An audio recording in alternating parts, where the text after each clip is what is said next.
the Ronnie James Dio Foundation. Yes. How did that get started? Okay, so when Ronnie passed away, a lot of our peers, people, a lot of the bands that knew Ronnie well and were friends wanted to donate money to a cancer charity. And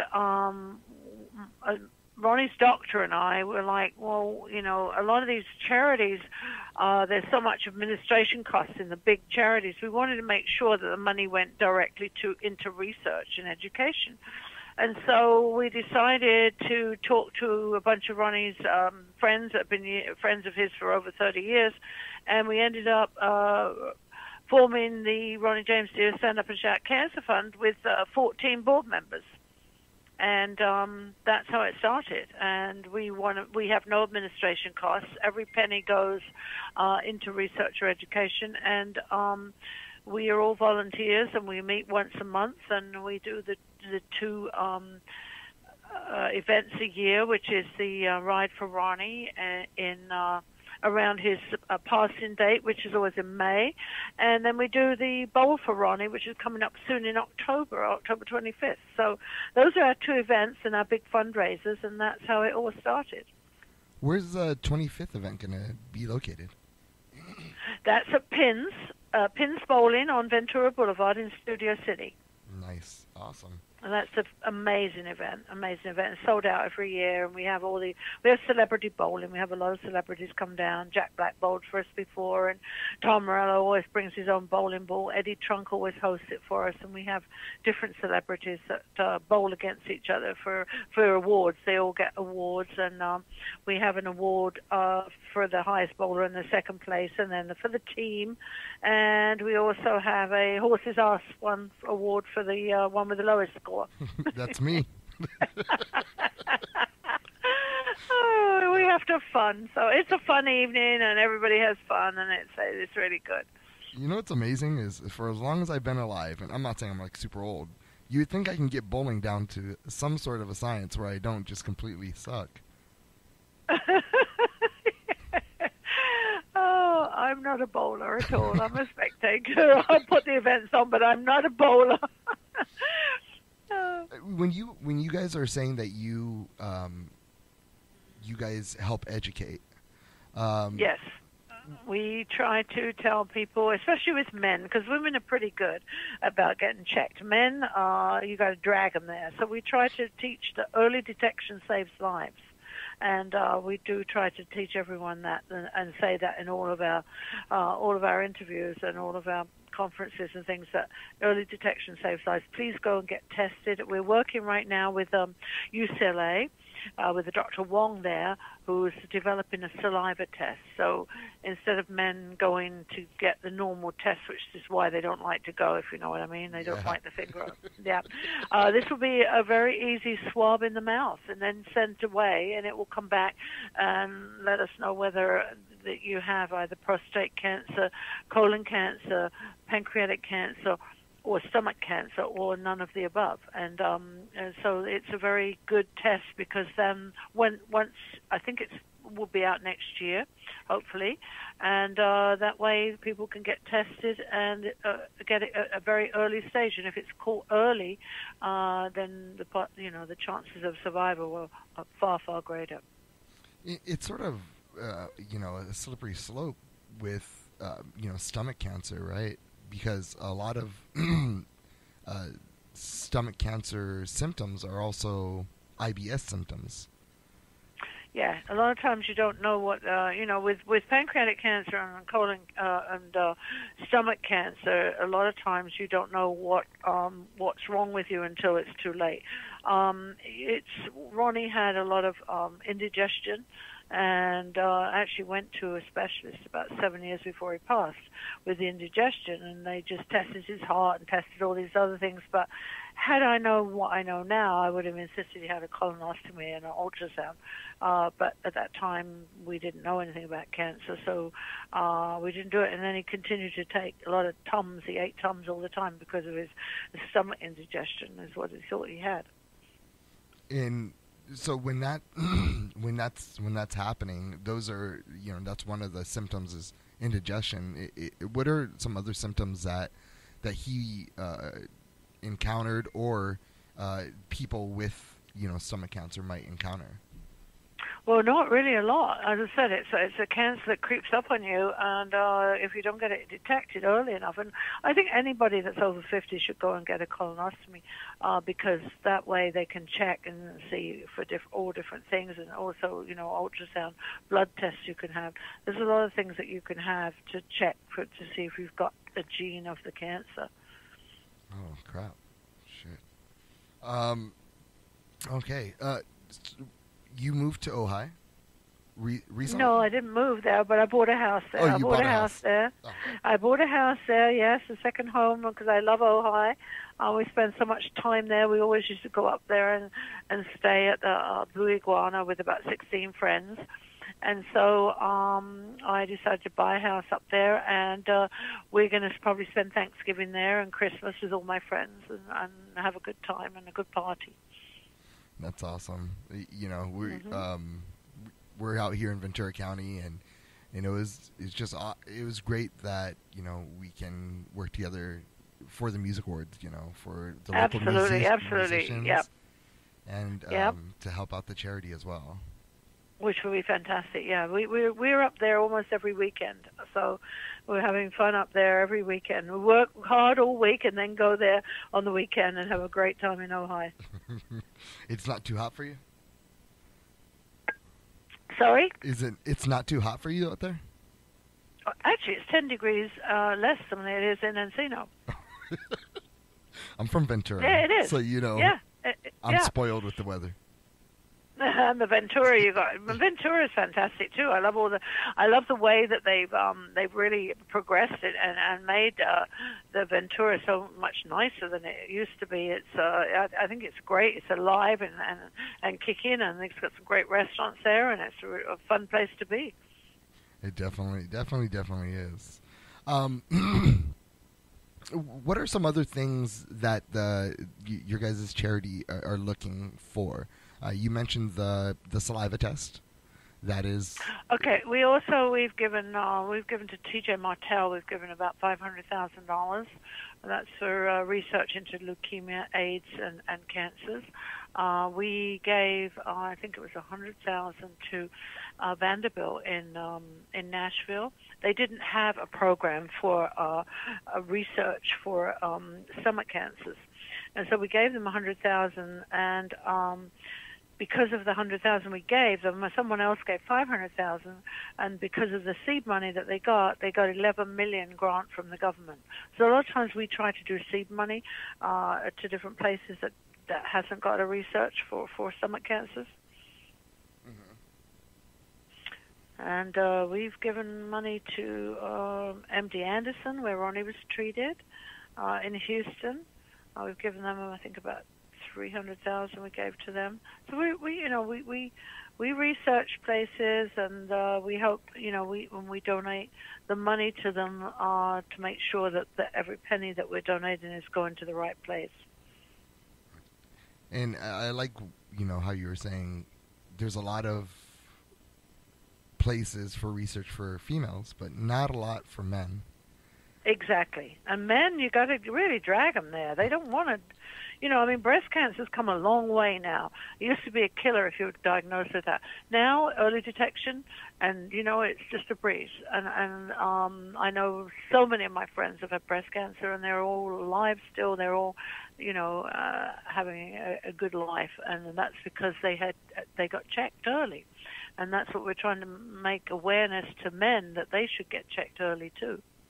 And they were, what I've found is, I've experienced it myself. My grandmother, she just, I want to say maybe a year and a half ago, they detected it, and she's okay. Like nothing ever happened. Yeah, she's a real tough person. Exactly, early detection. That's what we try to really press on everyone. That early detection saves lives. That's awesome. What are some things that you're into personally now? You love music. Your heart is huge, and you're helping people in cancer and the longevity of the human life. What other things are you into?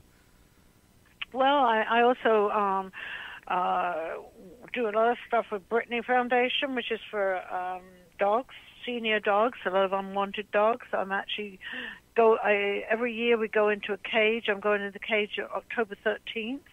At the Brittany Foundation with a bunch of our friends, and we stay in the kennel with the dogs for 24 hours. We can't come out unless we get, it's $1 a minute to get out, so I have to raise $1,400 before I can get out. But luckily I have a lot of friends.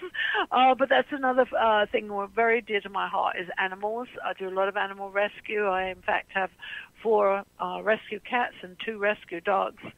And this is a very good charity where all the money that we raise goes to feed the dogs or vet bills. It's run by a woman, Nancy, and she's a fantastic woman, and she runs it. I've been actually Ronnie used to do this with me as well. We've been doing this for I don't know, must be 12 years or something. Every year we go in the kennel and raise money, and also like about 30 of my friends. We all go into the kennel and raise money for that.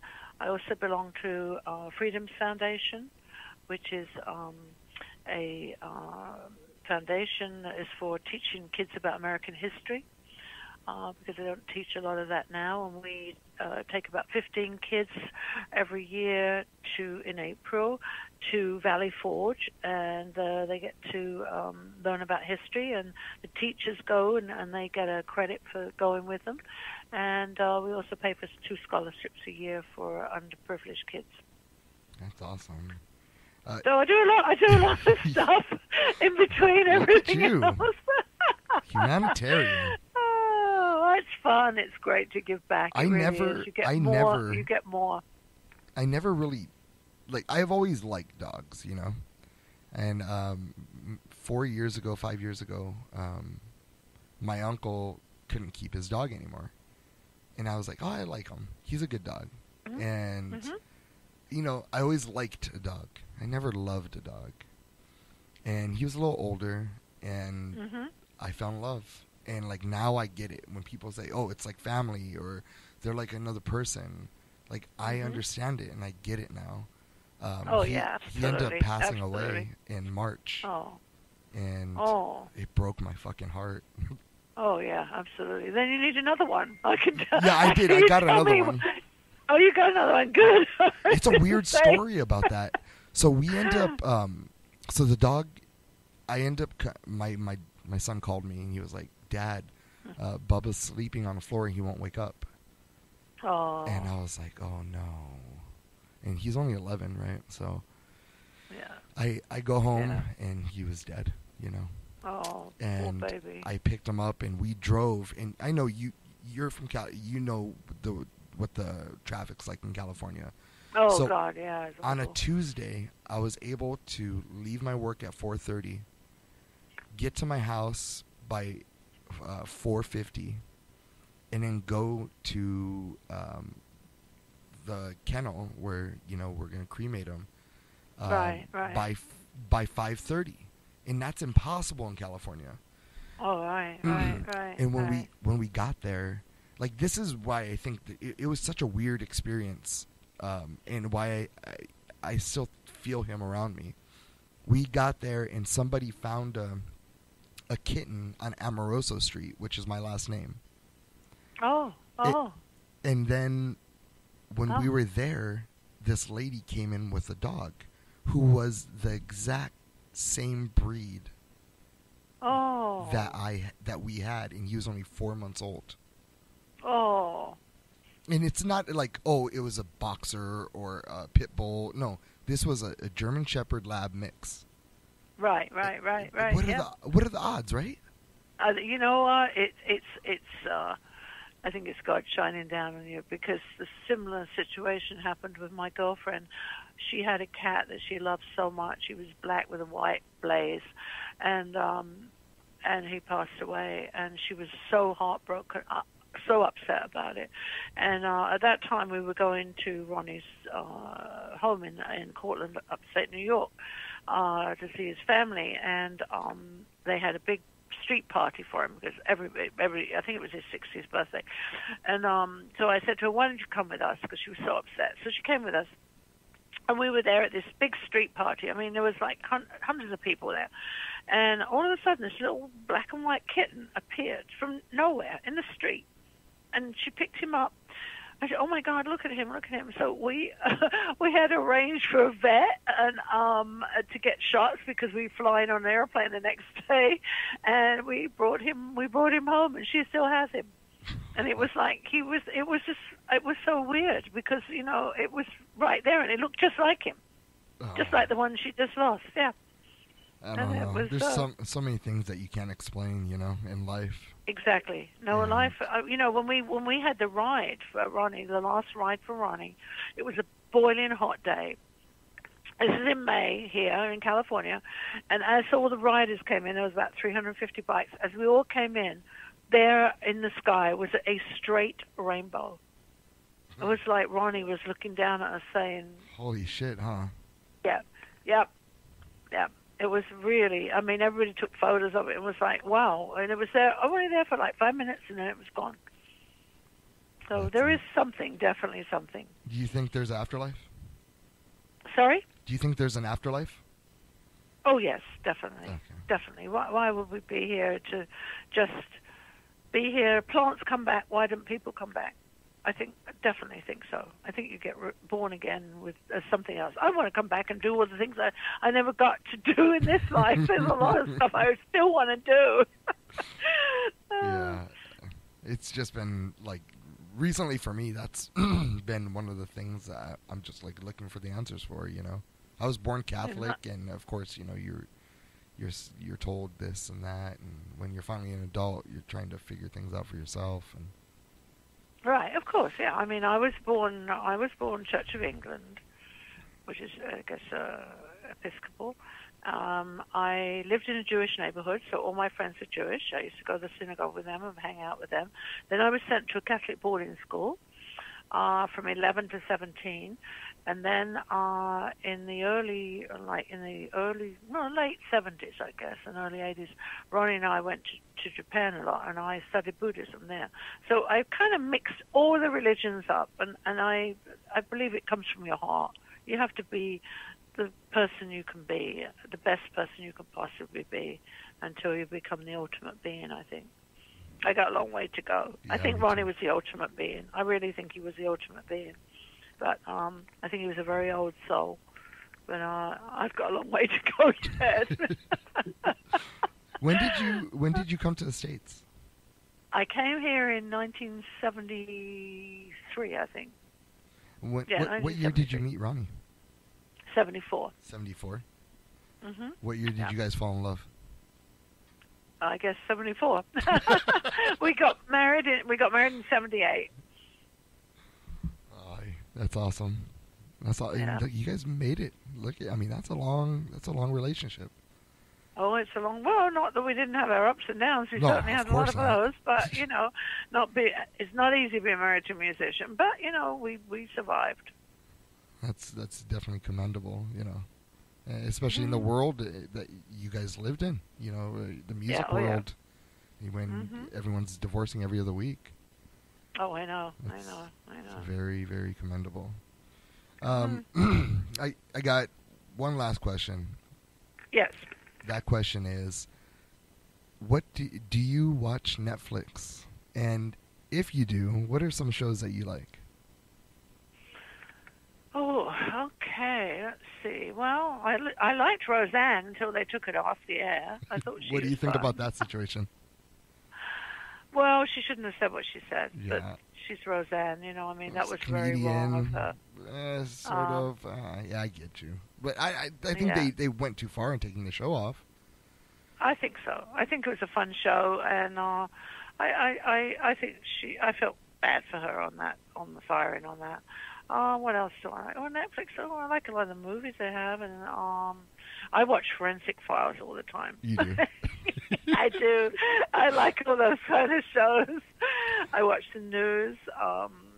and Forensic Files, and I just watched a movie the other night, Michael Caine, and it was, I can't remember the name of it, but it was he went back into the 60s in England. And it was really interesting because a lot of those places where I would shop or go to or whatever, and it was really cool. It was Roger Daltrey was in it, and Paul McCartney, and Lulu, and it was really Twiggy. All these people. It was like really fun for me to go back into time like that. There's a movie I saw with my family this weekend. It's called Room. Yeah. It's such a good movie. Like, it's about this girl who was kidnapped when she was 17. So you said Forensic Files, so this is sort of that alley. So she was kidnapped when she was 17 by this man, and he locked her up in a shed. He ended up impregnating her, and she had a kid, and her and her son lived in the shed. So they end up trying to figure out a way to escape. And then eventually they do, and then it goes into life after, they have this rough experience, and how they cope and how they overcome. So, yeah, if you ever have time, that's a good one. I will, because there is a true story about that. It wasn't a son, but I think that she had. I'm not sure she had daughters. I think, where that guy locked her 4 girls up. I think there was 4 of them that he locked up, and one of them had 2 children by him. That was quite recent, where she escaped. There's a lot of crazy people in this world, really crazy people. Human beings can be the most loving thing in the world and the most evil thing at the same time. Yeah. It's ridiculous. It is. It used to be safe. Actually, it's funny, though. In Ojai, I spend a lot of money on an expensive security system with cameras and everything. And my neighbor said to me, "Oh, this is Ojai. I don't even lock my doors." And I thought, oh, how nice is that? We went to the Nordhoff Cemetery, me and my family, because they have we got it. My friend, one of my best friends, is a ghost hunter, so we went there, and it's right there in Ojai, and we saw 2 ghosts. Literally, this is like in July. Wow. So I think you're more inclined to hopefully see ghosts than someone breaking into the house.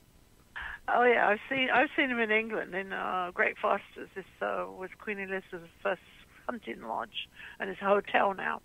And I stayed there, and we saw this shape that was white shape that was in the corner, and it stayed there all night. And I was like, I was scared to get out of bed or anything, but it didn't move. And I was like looking to see if there was a shadow coming in from any light or anything. There was nothing at all, and it was just hovering there. And the next morning we asked about it, and they said, "Oh yes, there was there's 2 children died there years and years and years ago, and you quite often see 1 or 2 of their shapes." So it was quite interesting. Yeah. But one time I saw a leprechaun. Oh.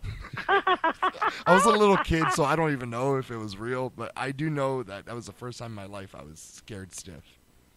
Well, they say that children are much more sensitive to seeing apparitions or ghosts than adults. And I think it's because this is my thought, is when you're like born again, you can't talk for a year, so you've got to forget all the things in their last life, but you're still a bit sensitive to the other world. That breaks my heart, like, to not be able to live another life without being able to think of my kids. Yeah, absolutely, wow. Absolutely. Yay. Oh. Well, I can't wait to see you September 30th at the Music Awards. Perfect, yeah. I'm I'm so going to sorry. see if I can get any celebrities to come. I talked to Mark today, and I said, I'll see if there's anybody that's available, because a lot of times they're on the road or whatever. Yeah. But I'll see if I can find anybody. The double booking killed us. Oh, we had such a good lineup. And it just straight killed us, took the wind out of our sails. That's what he said, yeah. Yeah, that's terrible. That's really bad. We just don't want no trouble. As long as we can have it and, celebrate everyone. Yeah, and yeah, exactly. We'll find some people. Wendy, you are a doll. You're such a sweet lady. Thank you so much for your time. You're very, very welcome. Thank you so much for supporting our charity. We really problem. appreciate it. And I'll get you that stuff that you want. What did you say you wanted? Just like 3 high-res photos, and we're good. Okay. We'll get that for you. Thank you so Awesome. much. Thank you so much. Take care. Bye-bye. Okay. Bye-bye.